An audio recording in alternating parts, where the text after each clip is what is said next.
Kemudian faslun ay hadza faslun, adapun ialah suatu pasal. Iku syurutu takbiratil ihrami, adapun syarat-syaratnya takbiratul ihram iku sittata asyara, ada 16. Apa saja? Yang pertama antakoa, dilakukan. Antakoa dilakukan halatal qiyami, posisi berdiri, fil fardhi, di dalam sholat wajib.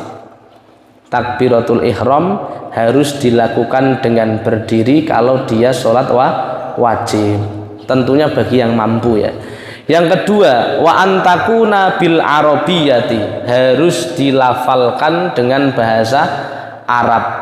Nggak boleh kayak yang di Malang itu. Di Malang itu ada dulu aliran ya, sholat diterjemahkan pakai bahasa Jawa. Allah Maha Agung, diterjemahkan Allahu Akbar menjadi bahasa daerah, bahasa Indonesia. Itu tidak boleh, harus pakai bahasa Arab.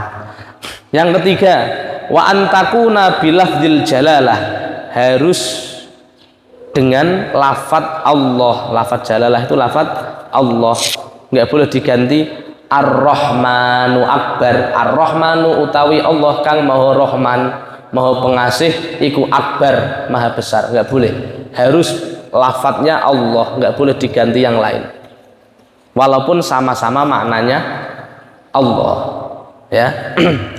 Yang keempat, wabilafdi akbar, harus memakai lafadz akbar setelah Allah ya, nggak boleh a'zam, Allahu a'zam, sama maknanya Allah yang maha agung, yang maha besar, sama, tapi nggak boleh diganti walaupun maknanya sama. Memang lafadz itu lafadz yang ma'thur, yang asli diajarkan dari Nabi, tidak boleh dirubah-rubah. Yang kelima, watartibu, dan urut bainal lafdhaini, antara dua lafadz tersebut, Allah dulu baru akbar. Yang keenam, wa alla yamudda hamzatal jalalati, dan tidak memanjangkan hamzahnya lafadz Allah. Nggak boleh Allahu Akbar, nggak boleh, harus pendek. Allah, A-nya harus pendek, nggak boleh Allah, itu nggak boleh. Kalau Allah artinya apakah Allah besar, kalau A-nya panjang artinya jadi berubah, apakah Allah maha besar, itu kalau Allah itu artinya jadi berubah. Kemudian wa adamu maddi ba'i akbar, baknya akbar tidak dipanjangkan. Contoh Allahu Akbar, nggak boleh, harus bar, pendek ya, Allahu Akbar, barnya harus pendek baknya.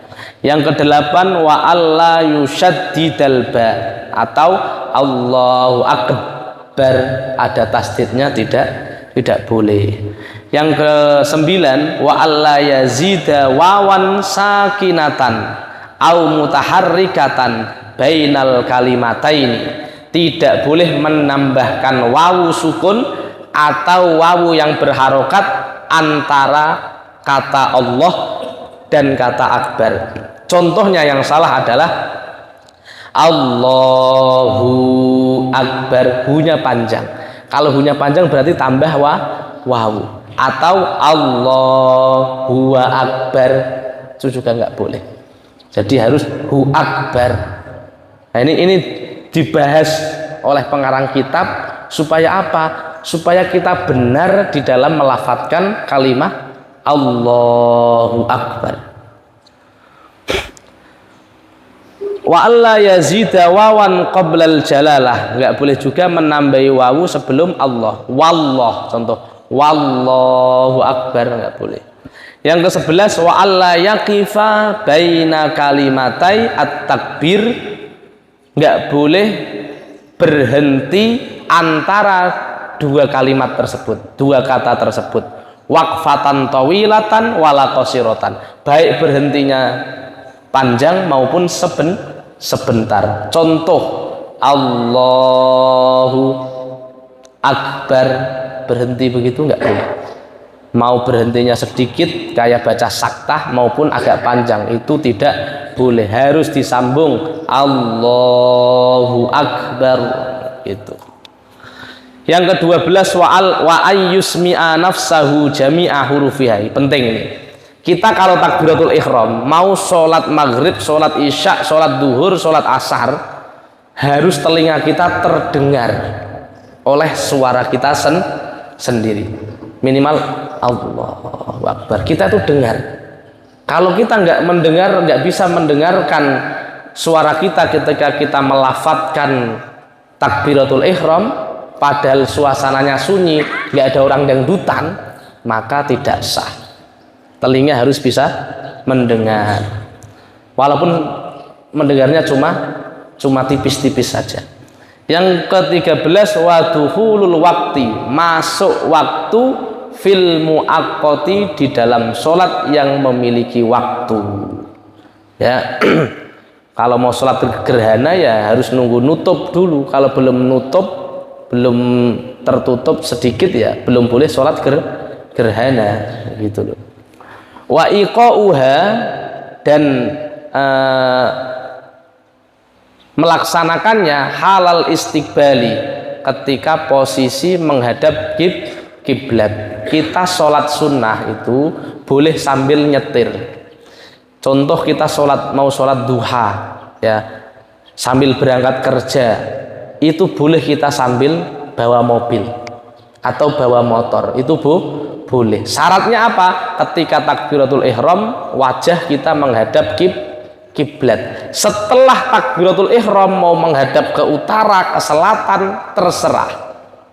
Yang penting ketika takbiratul ihram wajah kita menghadap kiblat. Itu kalau sholat sunnah saja ya.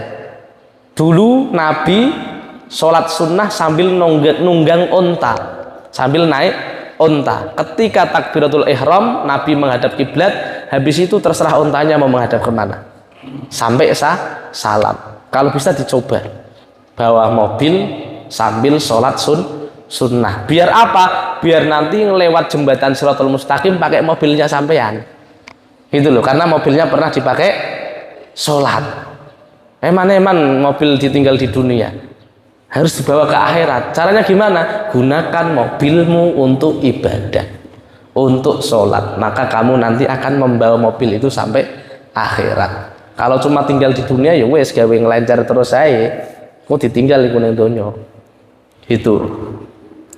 Yang ke-15 wa alla yukhilla, dan tidak menyela-nyela biharfin, dengan satu huruf min hurufiha, dari huruf-hurufnya takbiratul ihram. Enggak boleh disela-sela huruf-huruf yang lain.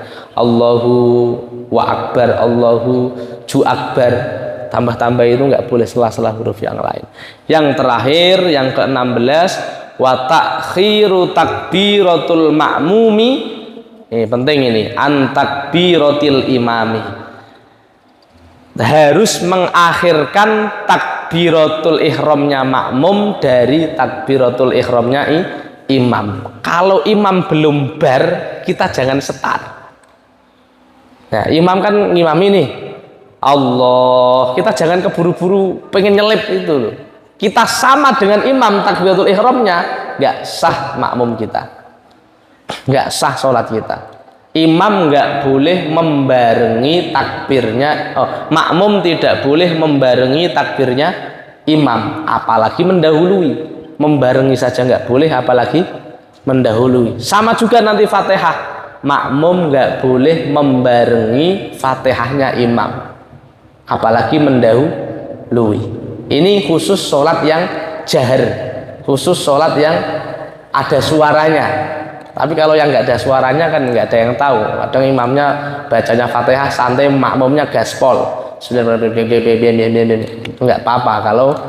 Kalau sholat pelan nggak apa-apa. Tapi kalau sholat yang jahar, yang ada suaranya, maka makmum tidak boleh mendahului ataupun membarengi Fatihahnya imam.